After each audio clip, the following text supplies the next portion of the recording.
The only people who don't want to disclose the truth are people with something to hide. Obama's decision to go around Congress and use executive action to do things like raise the minimum wage for federal contractors may not seem like the end of the world, but in the right-wing clown car, it came close. Ted Cruz wrote in the Wall Street Journal, quote, "Of all the troubling aspects of the Obama presidency, none is more dangerous than the president's persistent pattern of lawlessness. His willingness to disregard the written law and instead enforce his own policies via executive fiat." Marco Rubio called it borderline unconstitutional.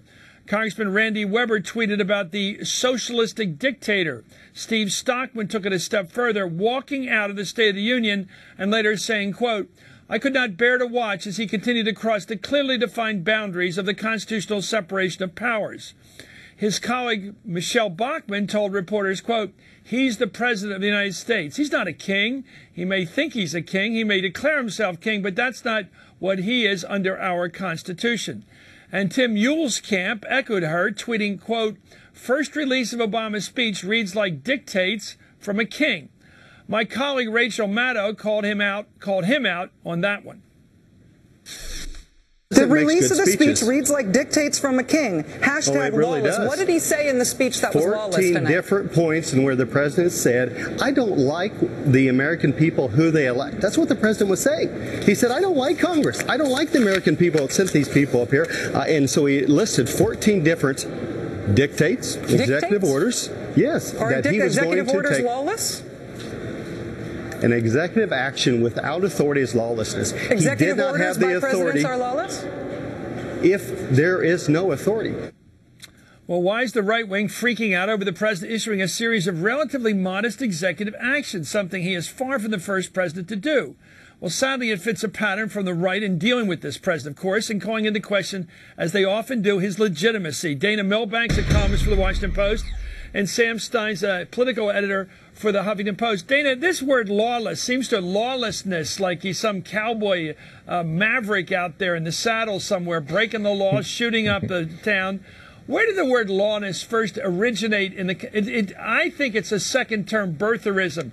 He was illegitimately elected. Now he's behaving illegitimately. This goes back to the whole notion that the right has. They want to put an asterisk next to this guy. He really wasn't a law-abiding or even legally, legitimately elected president. Your thoughts, your own thoughts.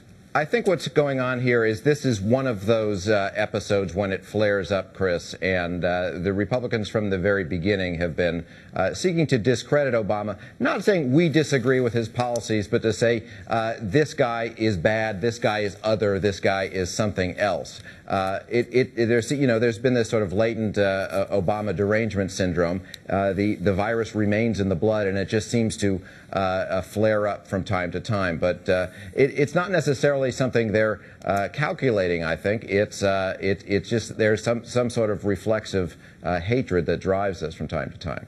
Let me go to Sam on this, because maybe you don't agree, but I see these words as unusual in the American discourse. Certainly, we've had our red baiting periods and all that in the 50s and earlier, and we've had all kinds of periods of use of the word corrupt. That was a big Newt Gingrich. Jim Wright was corrupt. These terms seem so third world in their over-the-topness, the kinds of things you hear in countries a lot less stable than this one. Your thoughts?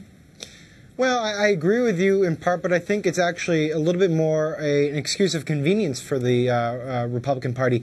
What they are saying and what they've done is they said, well, this is such an imperial presidency that we cannot trust him or we cannot pass policies because he will then change it. If you look at any of the excuses that they've given recently for their unwillingness, for instance, to pass immigration reform, it always comes down to, well, we can't trust the president to enforce the laws that we pass because he is an imperial presidency. He makes the laws as he sees fit. And so it's an excuse of convenience in some respects for Republicans to accuse him of being above the law because it excuses them from doing anything legislatively. Well, the president was asked about the right-wing reaction in an interview on CNN. Here's what he said. Well, I don't think that's very serious. The truth of the matter is that every president engages in executive actions. In fact, we've been very disciplined and sparing in terms of the executive actions that we've taken. We make sure that we're doing it within the authority that we have under statute, but I'm not going to make an apology for saying that if I can help middle-class families and folks who are working hard to try to get in the middle class do a little bit better, then I'm going to do it. What we're talking about here isn't exactly a power grab. The White House issued a list of 12 executive actions the president plans on taking this year. They include, as I said, raising the minimum wage for federal contract workers, as I've said, creating a new savings account to help workers prepare for retirement, convening a meeting with CEOs in the country to try and figure out a solution for long-term unemployment, and setting new fuel efficiency standards for trucks. Back to you, Dana. I think there is something here that goes out there to people on the, not necessarily the fringe, but the ideological people in the Republican Party who vote in the primaries, especially in the caucuses. This notion that the federal government is out of control, that there's a 10th Amendment that's been ignored, that the government is grabbing power that hasn't been there before, and that somehow we better be scared in River City. And this seems to be based upon ideology rather than events or even behaviors of the president. They grab at these behaviors, but they really believed this long before he ever came into office, and now they're using him as the worst-case scenario. Right. It feeds into that paranoia, and it also has the effect of shutting down debate. In that clip you played of Tim Holzkamp, he couldn't come up with anything that he thought was lawless, but once you call the guy a dictator, it's like when you compare your opponent to Hitler, it shuts down the debate. They don't have to have the argument. So, look, we can point out that this president has made fewer executive orders than George W. Bush did, than Ronald Reagan did, and we can also point out that the reason he's doing these small executive actions is because he had the Congress isn't willing to pass anything. But we're not going to have that debate because it's the idea of saying, we're not going to talk about it, you're a dictator, you're violating the Constitution, end of discussion. Sam, I just think that's right. I think there's this almost like a trump card. You say, once you say somebody's a dictator, you really don't have to lay it out much, because I think they think his very election was giving the guy too much power. A lot of people on the right. Why has this guy got all this power? Who says he's president? Where did he come from anyway? Wait a minute, are you sure he's legal? And remember the guy I had on the other night? I don't know if you watch me every night, but I thought it was interesting on Hardball the other night this week. I had someone on, an activist, a local Republican figure, who's pushing this petition in Arizona to get rid of John McCain as some sort of lefty. I saw this one, And I asked him, I said, do you think this president was elected legitimately? And he said, I'm not going down that rat hole. I knew you'd take me there. Well, why do they have to insist on this most primitive approach to Obama, which is, he's not really president? And I'm not making this up, because you ask these guys, they could just throw it off the board and say, of course he's legitimately elected. Let's move on to policy issues. They don't.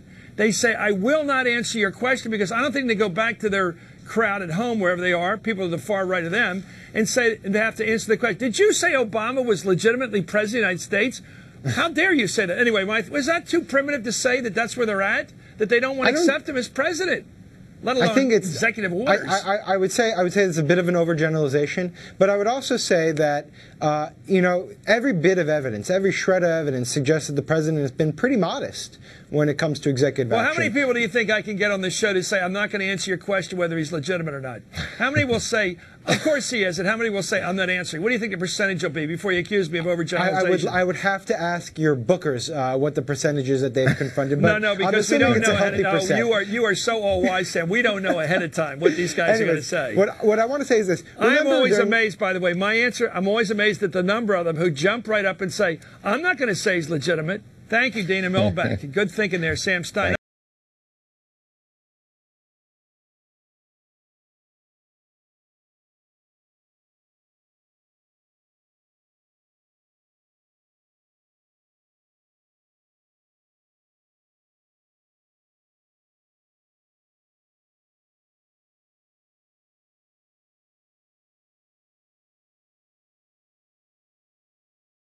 The only people who don't want to disclose the truth are people with something to hide.